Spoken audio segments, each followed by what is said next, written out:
এই জুমার দিনের মর্যাদাটা আল্লাহ তাআলা সর্বপ্রথম ইহুদিদের দিতে চেয়েছিলেন। কাদেরকে?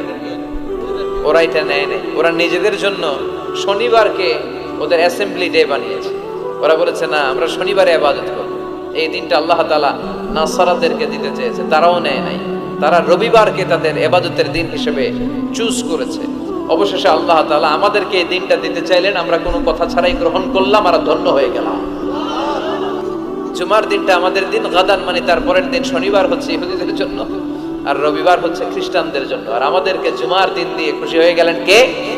আবার বিশ্বনবী বললেন, জুমার দিনটা এমন দিন, এই দিনে আল্লাহর পক্ষ থেকে বিশেষ ফেরেশতারা মসজিদের সবগুলো দরজার মধ্যে দাঁড়িয়ে যায় এবং জুমার নামাজের আগ দিয়ে খতিব সাহেব আসার আগ পর্যন্ত লিখতে বসে যায়।